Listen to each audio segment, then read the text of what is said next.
ভোরের আলো ফোটার সঙ্গে সঙ্গে বিদ্রোহী কবির সমাধিস্থল লোকে লোকারণ্য।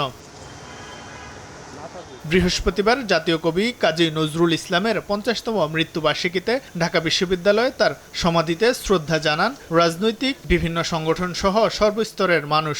এ সময় নজরুলকে ঘিরে শুধু শ্রদ্ধা আর স্মরণ নয়, তার স্মৃতি সংরক্ষণ এবং নতুন প্রজন্মের কাছে তুলে ধরার দাবি জানান পরিবার ও স্বজনরা। সারা দেশের স্কুল কলেজগুলোতে যাতে তাকে নিয়ে কাজ করা হয়, তার জন্মদিন মৃত্যুদিন পালন করা হয়। বিভিন্ন ভাষায় নজরুলের প্রচার, সেজন্য কিন্তু সরকারি উদ্যোগ নিতে হবে।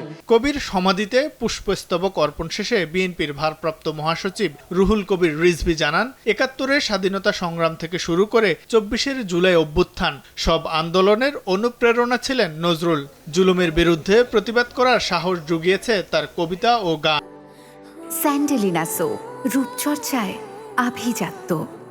স্বাধীনতা যুদ্ধ, স্বাধীনতা আন্দোলন, আমাদের গণতান্ত্রিক আন্দোলন ৯০-এর এবং ২৪-এর জুলাইয়ের যে গণ অভ্যুত্থান, গণজাগরণ, প্রত্যেকটিতে যারা রাজপথে থেকে ভয়ঙ্কর স্বৈরাচারকে উৎপাটিত করেছে, যারা দুঃশাসনের অবসান ঘটিয়েছে, সেই সমস্ত তরুণ, কিশোর, শিশুরা নজরুলের গান গাইতে গাইতে রাস্তায় নেমেছে।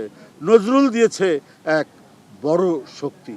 জাতীয় জাদুঘরে পুনরায় নজরুল কন্যার স্থাপনের কথা জানিয়েছে সংস্কৃতি বিষয়ক প্রতিমন্ত্রী আলী নেওয়াজ মাহমুদ। নজরুলের সৃষ্টিকর্মকে আজকে জাতির সামনে তুলে ধরা খুব জরুরি আমরা মনে করেছি। তার অংশ হিসেবে জাদুঘরে অন্যান্য শুধু বিভিন্ন জায়গায় এগুলো আমরা করার চেষ্টা করছি। আগামী ৩১ আগস্ট থেকে দেশের শিক্ষা প্রতিষ্ঠানগুলোতে নজরুল প্রতিযোগিতা শুরু হবে বলেও জানান প্রতিমন্ত্রী। ৩১শে আগস্ট সারা দেশের শিক্ষা প্রতিষ্ঠান ভিত্তিক আমাদের সাংস্কৃতিক প্রতিযোগিতা শুরু হচ্ছে। শাহিন আলম, সময় সংবাদ, ঢাকা।